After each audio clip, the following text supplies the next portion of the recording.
నమస్తే, నేను మీ యమున. కవి బంకిం చటర్జీ గారు పాడలే, అది లోపల నుంచి పరావాక్కుగా వచ్చింది. మనకి 4 వాక్కులు ఉంటాయి. పరా, పశ్యంతి, మధ్యమ, వైఖరి అని 4 రకాలు ఉంటాయి అన్నమాట. వైఖరి మనం మాట్లాడుతున్నది ఏదో మాత్రమే తెలుస్తుంది. ఇది ప్రాసెస్ అయ్యేది ఎక్కడి నుంచో అవుతుంటుంది. వెనకాల ఉన్నటువంటి మధ్యమ వాక్కుగా భావంగా ఉంటది, దాని వెనకాల సంకల్పంగా ఉంటది, దానిపైన పలికించేవాడు ఎవడో ఉన్నాడే వాడి నుంచి వస్తుంది. సో చటర్జీ గారు పాడింది ఆయన ఫాల్స్ మ్యాన్ నుంచి కాదు, the true man inside him sang the Vande Mataram. That is how it worked to not just bring the freedom, to make everything the nature to be protected by every individual on the earth. కొన్ని మత వర్గాలు వందే మాతరంలోని కొన్ని చరణాలను పాడడానికి అభ్యంతరం వ్యక్తం చేస్తారు. నేను అభ్యంతరమే చెప్పాను మీకు. అక్కడ దుర్గా అని వేసినందువల్ల ఇది దుర్గకు సంబంధించింది, ఇది హిందువులకు సంబంధించింది అనే ఫ్రేమ్ కట్టుకున్నారు. అమ్మలో నేను అదే మొట్టమొదటి చెప్పాను మీకు.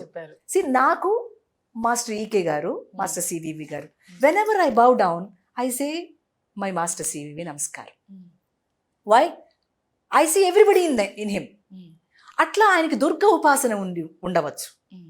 సో ఆయన దుర్గని ఈ అన్ని రకాలుగా, అంటే సరస్వతి, లక్ష్మి, దుర్గా, శక్తిగా అన్ని రకాలుగా ఆయన ఉపాసన చేసుకున్నారు గనక ఆ దుర్గ పదాన్ని వాడి ఉండవచ్చు.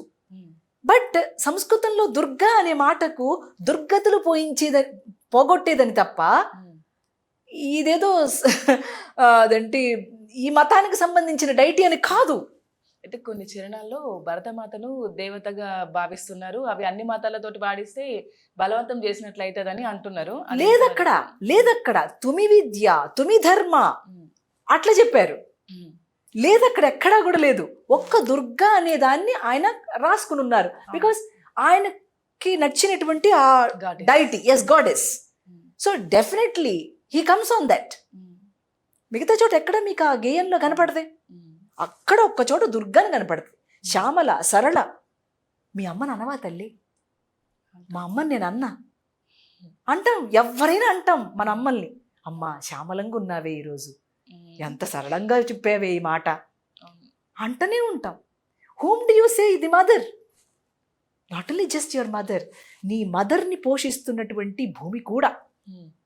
అందుకని ఒక రైతు అన్నాడు, నాకు మా అమ్మ కంటే చెట్టు అంటే చాలా ఇష్టం అన్నాడు. ఏంటబ్బా ఆయన ఎట్లా అంటున్నాడు అనుకున్నా. భలే అన్నాడే, ఏంటి ఈయన ఆంతర్యం అనుకున్నా. ఏంటయ్యా అంటే, మా అమ్మకు కూడా ఆ చెట్టే కదా ఇస్తుంది వాయువు, లేకపోతే మా అమ్మ బతికుండదుగా, అందుకని మా చెట్టుకు నమస్కారం చేస్తున్నా అన్నాడు. ఇది సనాతన ధర్మ టాక్స్ అబౌట్ దట్. అంత నిగూఢంగా, అంత లోతుగా ఉన్నదాన్ని మనం ఏదో 2-4 ఫ్రేమ్ కట్టేసి ఫోటో కట్టేస్తే ఎట్లమ్మా? కుదరదు. ఎంత విశాల దృక్పథం కావాలి ఒక విషయం అర్థం చేసుకోవటానికి, ఎంతటి ప్రేమ కావాలి లోపల. నీకు అవుటర్ లవ్ ఉంటే సరిపోదు, ఇన్నర్ లవ్ కూడా కావాలి. ఆ పరాశక్తియే కాదు, పరాశక్తి కూడా నీలో పనిచేయాలి. అప్పుడే యూ కెన్ ఎంజాయ్. భూమి మీద ఉన్న ప్రతిదాన్ని నువ్వు ఎంజాయ్ చేస్తావు. ద స్ప్లెండర్, ఆమెకున్న బ్యూటీ, వాటన్నిటిని ఎంజాయ్ చేస్తావు. అది తెలిసిన వారు ఈ మహాత్ములు. అందుకని వందే మాతరం, వందే మాతరం, వందే మాతరమే అన్నారు. కానీ వందే దుర్గా, వందే లక్ష్మి, వందే సరస్వతి అట అనలా. ఎక్కడో ఒక్క చోట అన్నాడు. ఆయన భావంలో ఆ దుర్గ తాలూకు ఇది ఉండడం చేత ఏదైనా ఒకటే కదా కాన్షియస్ పనిచేసేది. You name it male or female. వాడికి ఫీమేల్ లేదు, మేల్ లేదు. But when you see the creation you say it is అమ్మ. అమ్మగానే భావిస్తావు. ప్రకృతి అయిన మహా, వికృతి అయిన మహా, మొట్టమొదటి చదువుతావు మంత్రం అష్టోత్తరంలో. That is how they cultivated the bhakti to Bhumata. భూమి లేకపోతే ఎక్కడరా మనం నుంచునేది అని వాళ్ళకి తెలుసు, మనకు తెలవట్లా. మన కర్మ. ఎందుకు పాడాలి అంటే ఏం చేద్దాం? నువ్వు నుంచోడానికి భూమి కావాలిరా అయ్యా. పాడుకో, బాగుపడతావు. అందరం పరస్పరంగా ఉండాలి, పరస్పరత్వం రావాలి మనకి. This is not a competitive world, it is a cooperative world. The Veda speaks the cooperative world, not the competitive world. ఈ బేస్ ఎవరికి తెలుస్తుందో వాళ్ళకి ఇంత భేదాలు ఉండవు. ఇంకా ఆల్ ఖైదాలు వాళ్ళు వీళ్ళు అంటే నన్ను అడగొద్దు, నాకు తెలవదు వాళ్ళ గురించి. అట్లా అట్లా చేసేవాళ్ళు ఎప్పుడు కూడా ఇక దాంట్లోనే చచ్చిపోతారు. నో, ఎప్పుడు ఆ పుస్తకం మంచి చెప్పింది తల్లి, ఏ పుస్తకం చెప్పినా. వీళ్ళు దాన్ని ఎన్ని రకాలుగా పీకి పాకం పెట్టి దాన్ని అర్థం చేసుకోవటం చేతగాక ఎంత నాస్టీ చేసుకున్నారో చెప్పలే ఆ పుస్తకాన్ని. ఎవడైనా ఒక్కడు చచ్చిపోతూ ఉంటే ఈడు ఆనందపడేటువంటి వాడు, వీడి సైకలాజికల్ పేషెంట్ అంటారు కానీ, సైకిక్ ఫెలో అంటారు కానీ వీడు మానవుడు అంటారా? కాబట్టి కొన్ని వాటి మీద మనం ఎక్కువగా మాట్లాడకుండా వదిలేయటమే మేలు, better.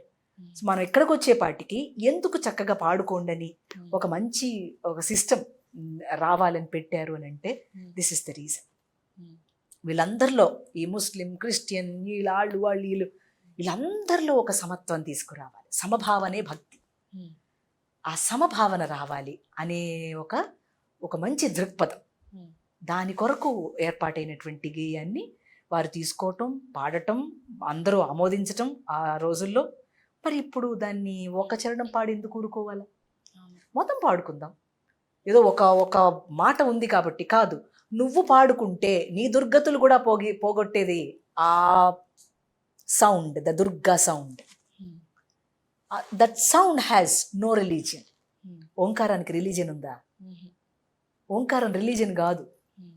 It is above that, the sound conscious. ఆ సౌండ్ని పదంలో చెప్పుకుంటున్నాం మనం. ఈ ఎడ్యుకేషన్ కావాలి మన స్కూల్లో. ఆ ఎడ్యుకేషన్ ఏది? ఇప్పుడు నేను చెప్పిన ఎడ్యుకేషను స్కూళ్ళల్లో వేస్తే ఎందుకు ఇంత వస్తుంది? ఎందుకు ఇంత మత ఛాందస్తాలు వస్తాయి? రావు. ఆ ఎడ్యుకేషనే పోయింది. అంటే the Archaean kind of education, నేను ఆత్మ అనే ఒక ఎడ్యుకేషన్ పోయింది. వీళ్ళు ఎంతసేపు ఏంటి కావాల్సిన అకాడమిక్ ఎడ్యుకేషన్ నేర్చుకుంటున్నారు. తప్పు కాదు, బట్ అంతా అదే ఉంటే విడిచెడిపోతారు. ఇక్కడ ఆత్మజ్ఞానానికి సంబంధించిన కొన్నైనా వాటిల్లో ఉండాలి. అందుకనే ఆర్ఎస్ఎస్ సరస్వతి విద్యాలయాలు మొదలుపెట్టింది. ఇలా ఉండకూడదు, పిల్లలు చెడిపోకూడదు, వాళ్ళు ఈ విద్య నేర్చుకోవాలి సైమల్టేనియస్గా, అది ఇది అట్లా పెట్టారు.